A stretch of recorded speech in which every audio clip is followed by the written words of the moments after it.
Acharam Lucas capítulo 2, verso 39 e 40. Na minha versão, no verso 39 diz o seguinte: depois de terem cumprido tudo conforme a lei do Senhor, voltaram para a Galileia, para a sua cidade Nazaré. O menino crescia e se fortalecia, enchendo-se de sabedoria, e a graça de Deus estava maravilhoso. Texto fantástico. Sabe que a mensagem de hoje, eu coloquei como título Você está em promoção? Você está em promoção? Como assim, pastor? Vou te responder no meio do sermão. Sabe que nós lutamos para crescermos. O crescimento cristão, ele é necessário. Jesus aqui estava crescendo, né? E eu lembrei de John Wesley. John Wesley tinha um pequeno grupo onde eles se reuniam, e ali naquela reunião, eles confessavam pecados uns para os outros. Era um grupo de homens. E era mais ou menos assim: olha, gente, eu quero pedir perdão para Deus e confessar para vocês que essa semana tive pensamentos impuros com a vizinha. Aí todo mundo, Deus tem misericórdia, vamos orar. Gente, eu queria confessar meu pecado aqui, que semana passada eu entrei na casa do irmão tal e roubei tal coisa. Irmãos, vamos orar, né? Parece estranho, mas era assim o pequeno grupo de John Wesley. Confessava os pecados entre os homens, oravam, pediam perdão e lutavam contra os pecados. E sabe que para nós é difícil esse negócio de confessar pecados. Esse negócio de abrir o coração e revelar a nossa vida para as pessoas. E eu lembrei agora de uma história, não sei se é verdadeira, mas diz que 3 irmãos na fé, falaram assim: nós precisamos de momento com Deus de oração, vamos para o monte. E eles foram para o monte, Michael. Chegaram lá no monte, falou: agora é o momento de confessar pecados. E um falou assim: eu começo. Eram 3. Olha, quero confessar para vocês que durante essa semana eu pensei na irmã X com pensamentos impuros. Todo mundo, Aí o outro falou assim: o meu é pior, meu pecado é pior. Não vou contar, não conte o seu pecado, conte agora para a gente orar. Tá bom, gente. Semana passada eu pensei no irmão X com pensamentos impuros. Todo mundo, vamos orar. Aí o terceiro falou assim: não, gente, o meu é pior. Não, eu estou com vergonha. Não, o meu é pior. Eu falei: não, a gente contou. Conte o seu, confesse. Não, eu não posso. É muito pior. E eles falaram assim: não, confesse. Gente, o meu pecado é que eu estou morrendo de vontade de descer lá e contar para todo mundo. Está vendo? Pecados diversos que nos atrapalham no nosso crescimento. Cada um tem seu calcanhar de Aquiles. E não pense você que você é menos tentado que o outro, que a tua vida é mais difícil que a outra. Não pense assim, pense em você, olha para a tua vida. E eu queria nesta manhã olhar para Jesus e tirar lições, né, para a nossa vida sobre crescimento. Perceba que a palavra crescimento, a definição de crescimento, a gente vai encontrar o seguinte, é a multiplicação ou aumento em dimensão, volume, quantidade, intensidade. Isso é na questão física, né? Tem pessoas que crescem para cima e outros crescem para os lados. Crescimento físico. Mas existe o sentido figurado de crescimento. E o dicionário diz o seguinte: é um desenvolvimento, presta atenção, progresso, evolução, acréscimo em importância. Pergunto para você: como está teu crescimento, teu desenvolvimento em importância? O que você tem feito, o que você tem agido, como está o seu crescimento, o seu desenvolvimento, claro, na fé. É esse o foco. Sobre o desenvolvimento de Jesus ele não nasceu pronto. Pasmem vocês. Nós não acreditamos que Jesus nasceu já onisciente. Alguns sugerem que aos 12 anos ele já tinha noção do seu cumprimento, da sua missão. Mas Jesus precisou aprender como pregar um prego. Jesus não sabia tudo. E quem ensinou isso para Jesus? Quem foi? Os pais, vocês têm ideia do que Maria pegar o Filho de Deus no colo e dar de mamar, porque do seu corpo saía vida para alimentar o Filho de Deus? Vocês têm ideia disso? Vocês têm ideia de que é José falando assim: Jesus, filho, é assim que lixa uma madeira? Ele está falando isso para o Criador da madeira. Vocês têm ideia? Maria e José precisou ensinar Jesus a como ser um homem. Em um certo momento, quando ele cai a consciência humana, como a gente fala, né? Quando a gente entende por gente, o Espírito começa a agir em plenitude nele. Mas quando pequeno, a mamãe precisou ensinar, o papai precisou orientar. Fantástico, surpreendente. Se Jesus, que é Jesus, precisou aprender, precisou se desenvolver, quem é você para não fazer? Quem é você? E no crescimento de Jesus, nós temos, aqui no texto, algumas coisas, né? Diz que, a Bíblia toda diz que ele foi guiado pelo Espírito.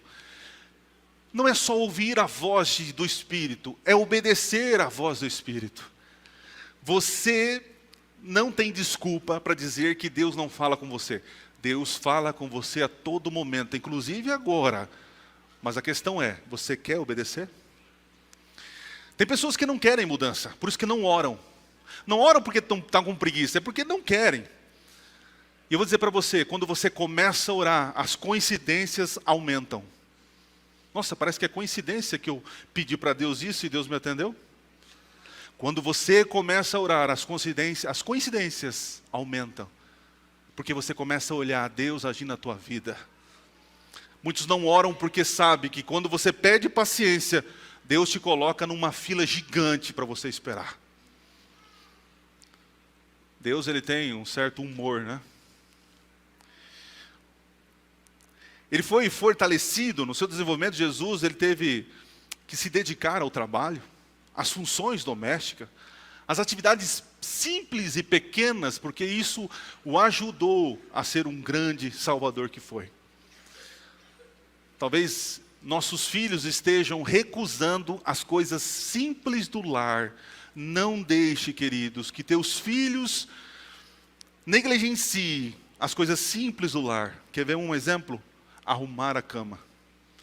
Estamos cheios de revolucionários que querem revolucionar o mundo, mas não sabem arrumar a própria cama.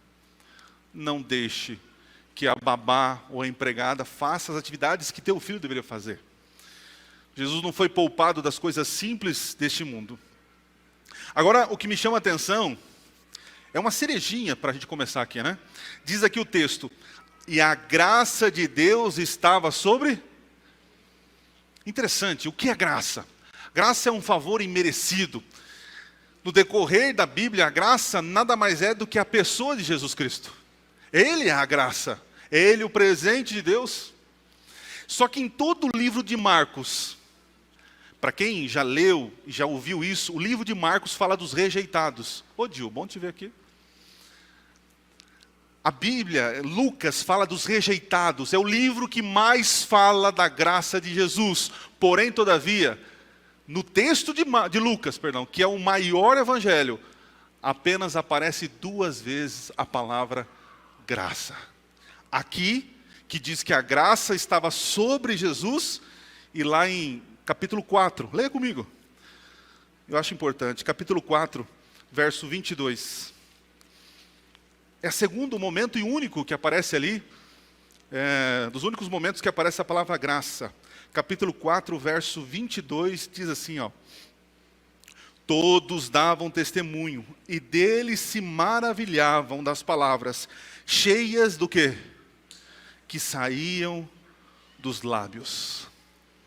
Interessante que a graça estava sobre Jesus, mas em algum momento ele se torna a graça. Por isso que não tem por que aparecer a palavra graça no livro de Lucas, porque Jesus é a personificação da graça. Pergunto, quando as pessoas te olham, eles te veem graça? Ou você é sem graça? As palavras que saem do teu lábio, dos teus lábios, eles são transformadores, as palavras são transformadoras. Existe uma graça em você, a graça de Deus está sobre você, o que eles veem é nervosismo, sempre emburrado, infeliz, só reclama.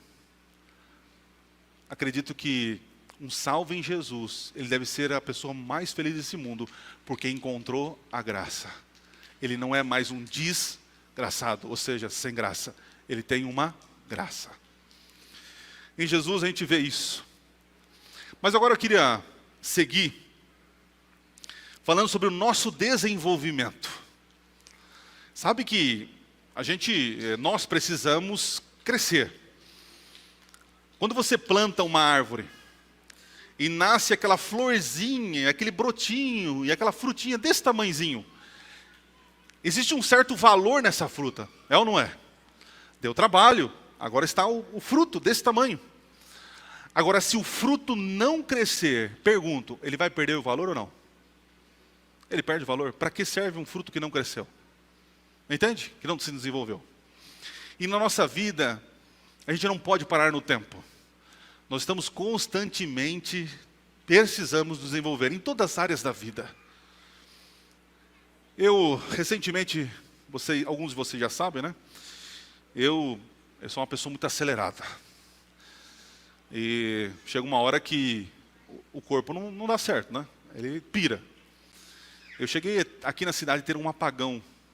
E acordar no meio de um mercado, segurando um pote de Nutella na mão.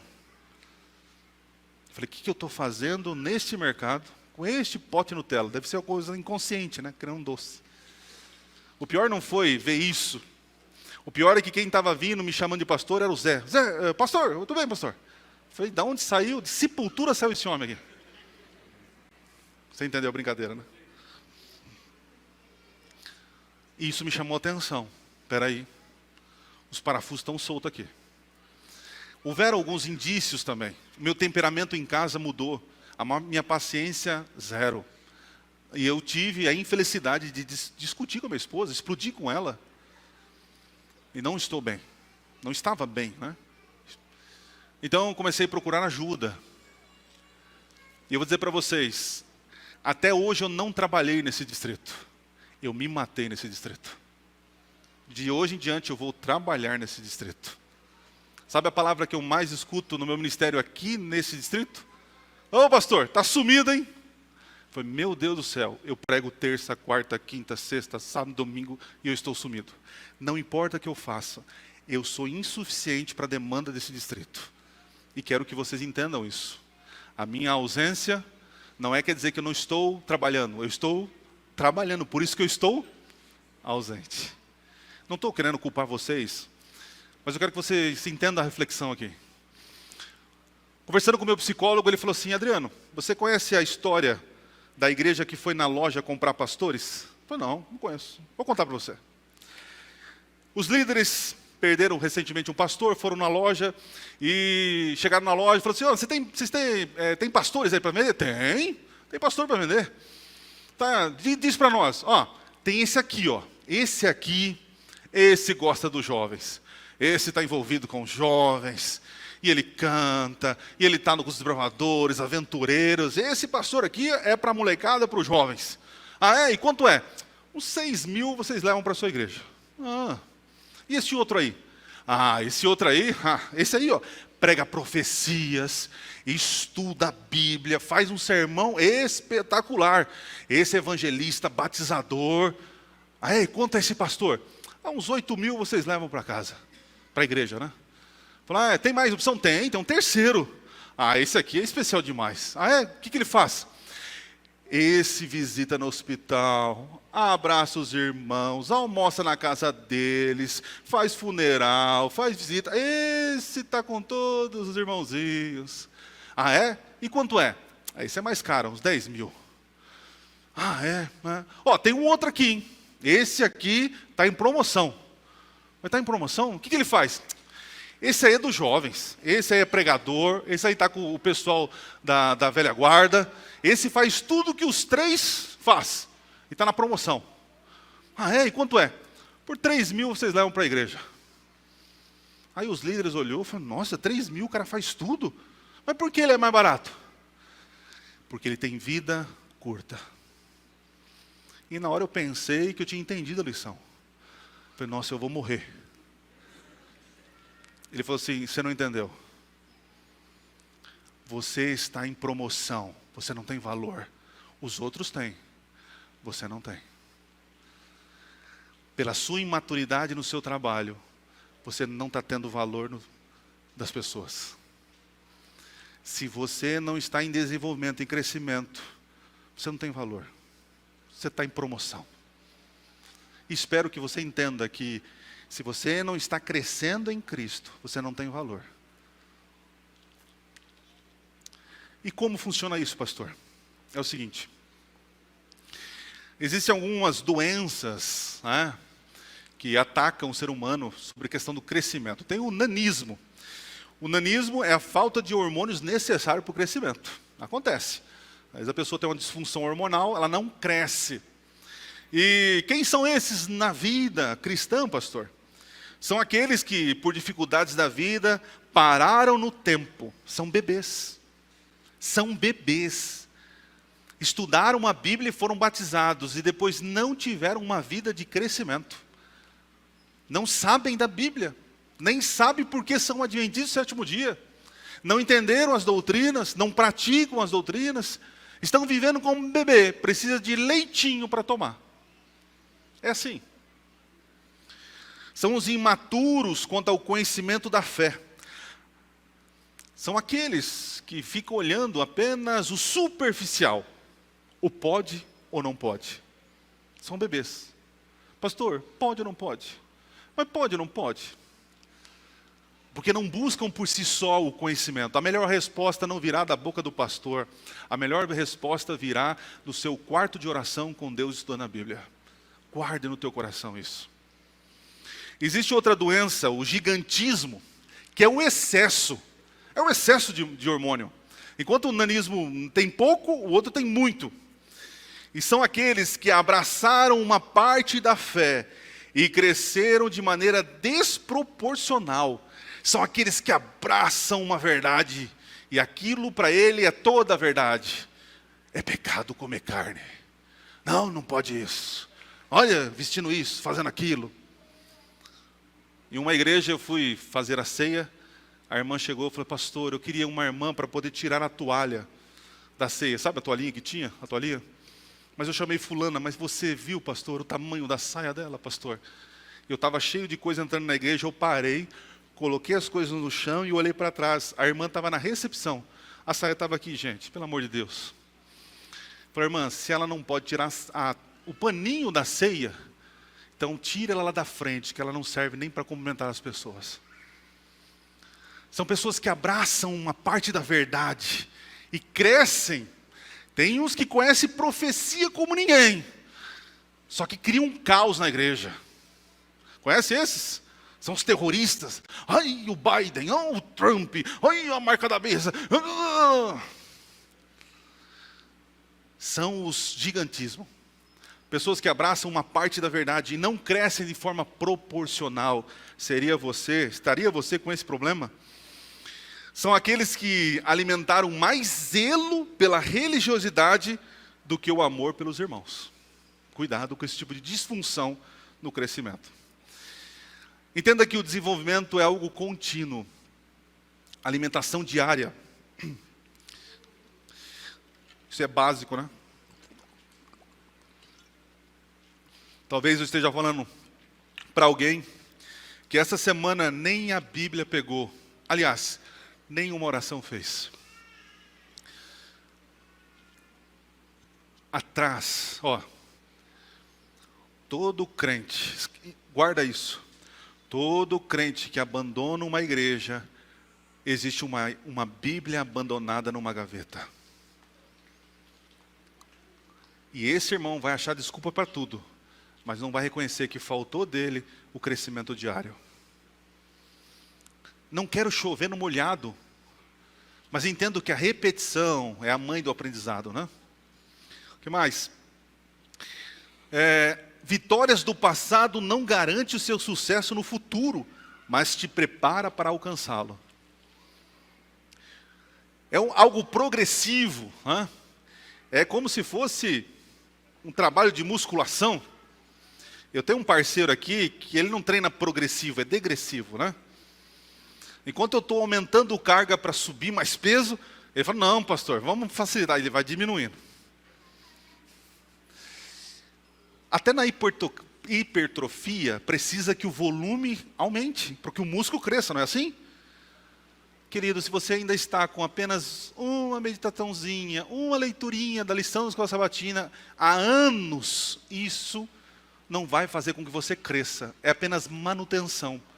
Está cheio de crente que faz manutenção na fé, mas não progride. Você está em promoção, querido. Você está desatualizado. Não leia apenas, né? Falando em leitura, gente, o brasileiro, esse ano saiu uma pesquisa, né? Não está dando 2 livros.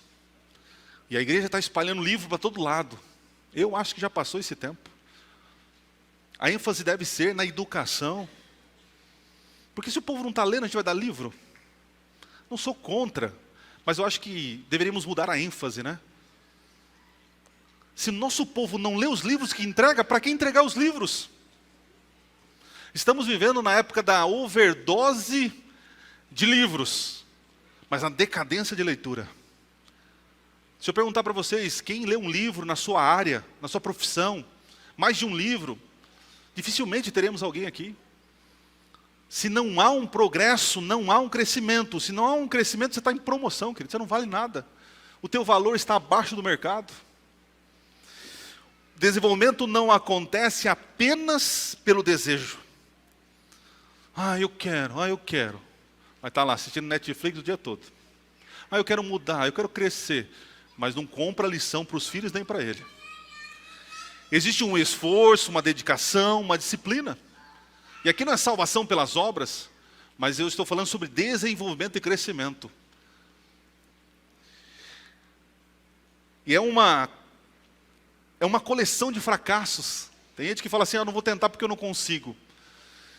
Os fracassos e as derrotas, elas nos preparam para nossas vitórias. Quantas vezes já errei nessa vida e vou errar. Se você tem medo de errar, você está em promoção. Não tenha medo de errar, porque Deus não tem medo de te perdoar. Põe no teu coração. Aquele que não erra é porque não tentou. Aqueles que vão para o céu não são aqueles que não erraram, mas que tentaram. Salvação pelas obras ainda existe no nosso coração, tem que tirar isso. É um preparo para o encontro com o Senhor. Aliás, o que é um preparo? Recentemente uma mulher me perguntou, pastor, o que é estar preparado para a volta de Jesus? O que é? Porque eu não tenho vontade, eu não sei, eu não faço. Eu falei, irmã, mas o preparo é hoje. Sabe o que ela respondeu? Mas e dos anos anteriores? Não conta? Para a tua salvação não, mas para o teu preparo sim.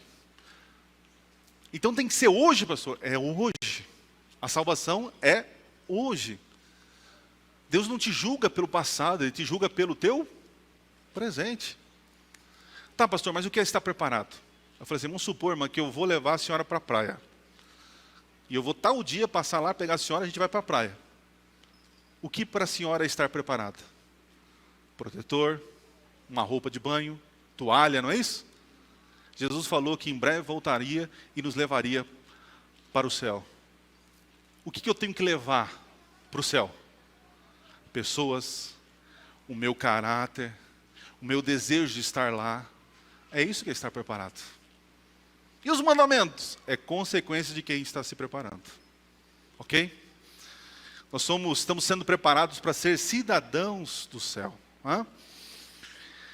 Outra coisa, o desenvolvimento acontece no indivíduo, porém se vê no coletivo. E aqui eu vou começar a descer a ladeira com vocês. As mudanças são internas, porém são comprovadas por agentes externos. Eu aceitei Jesus no coração, mas quando você olha para a vida do cara, não mudou nada. Esse negócio de aceitar Jesus no coração e não se comprometer e mudar, você vai tranquilamente para as cadeias do inferno. É isso, vai. Se você está sentindo tão seguro, aceitei Jesus no coração, mas não demonstra externamente o teu compromisso, como fez a Débora, como fez o Vinícius, como muitos aqui, Querido, Jesus não quer que você aceita no coração. Jesus quer que você aceite no coração, mas demonstre para todo mundo quem você aceitou no coração. O individualismo é a prova da inutilidade da fé. Tem muito crente que lê, estuda, mas fica naquela vidinha. A ceia do Senhor é um remédio para isso. É momento de chegar aqui e não lavar o pé do seu conhecido, é lavar o pé de quem você não conhece. Do irmão, falando, não, irmão, vamos ter comunhão comigo? Porque individualismo na fé é inutilidade. Se você vem para a igreja, da igreja para casa, e você não tem comunhão com os irmãos, que salvação é essa? O individualismo está entrando dentro da igreja. Existem setores, cada um no seu canto. Besteira, besteira. É no coletivo que meus pecados são confrontados e não acariciados. Quer vencer pecado? Confesse teu pecado. Não para ser perdoado pelo irmão, mas ter para alguém um compromisso. Minha esposa aqui é prova. Eu confesso meus pecados para ela. E digo quando caio o que eu fiz, porque eu quero alguém para prestar conta. Você, irmão, está caindo em pecados. Não fica só entre você e Deus. Conte para a tua carne, a tua esposa. Diga para ela. Diga das tuas lutas. Diga da tua humanidade. Conte para os seus filhos. Papai errou. Papai precisa de ajuda. O individualismo é a inutilidade da fé. Se não prestamos conta para as pessoas, para que serve a igreja? Fica em casa então, pede perdão e fique lá. O fato de eu confessar os pecados a outras pessoas vai dizer o quanto eu sou fraco e o quanto as pessoas se importam e devem me ajudar. É assim que funciona. Só que muitas vezes somos como aqueles 3 garotos lá na montanha. E um deles estava doido para contar o pecado dos outros. Né? Cuidados importantes, e nós vamos terminando. O crescimento espiritual não é medido pela presença no culto, mas a presença no culto demonstra o seu desejo de crescimento. Quem tem o privilégio, a oportunidade de vir durante a semana, que venha, mas não martirize os outros que não estão vindo. E não pense que nós que estamos aqui no culto durante a semana somos mais crentes que os outros. Não martirize os outros com isso. O fato de você estar vindo demonstra o teu desejo de crescimento. Amém. Mas, querido, quando você não vem, é que talvez não demonstre aquilo que você deseja. Alguns desejam, mas não podem vir. Alguns desejam e não vêm. Crescimento espiritual não é medido pelo seu envolvimento com as coisas de Deus, mas no seu trato com os filhos de Deus. Que adianta eu ter o zelo para esta igreja, um zelo pelo ministério, mas eu não zelar com amor e carinho com vocês. Não serve para nada. O desenvolvimento da fé não é medido pelas minhas roupas ou por aquilo que eu como. Porém, a sua roupa, a sua alimentação, revelam o seu cuidado com o templo do Espírito Santo. E quando eu falo de roupa, não estou falando de terno e gravata e saia. Eu estou falando de roupas que não honram o Senhor. E tanto homens como mulheres. É disso que eu estou falando.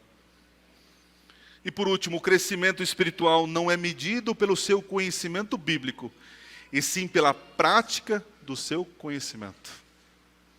Tem gente que conhece isso da Bíblia, mas não faz isso. Tem gente que conhece isso da Bíblia e faz isso. Quem é você? Está em promoção também? Está na hora de recuperar o seu valor. Está na hora de colocar as coisas no devido lugar. Está na hora de se importar com o crescimento. Pergunto para vocês. Quantos entenderam que não existe vida cristã sem desenvolvimento? Vocês entenderam isso? Quantos entenderam? Amém. Quantos querem, com auxílio do Espírito e ajuda da igreja, crescer e se fortalecer como Cristo Jesus? Olha só, você quer. Terceiro, quantos darão suporte uns aos outros para o desenvolvimento da fé? E isso, gente, é ouvir o pecado do irmão e guardar no coração e ajudá-lo, não é contar para os outros. Isso é quando você vê algo injusto acontecendo, não querer o sangue dele, mas derramar o sangue de Jesus sobre a pessoa. A justiça brilha aos nossos olhos, mas a misericórdia deveria encantar nosso coração. Semana eu conversei com alguém muito especial, mas muito mesmo. Talvez alguns já saibam.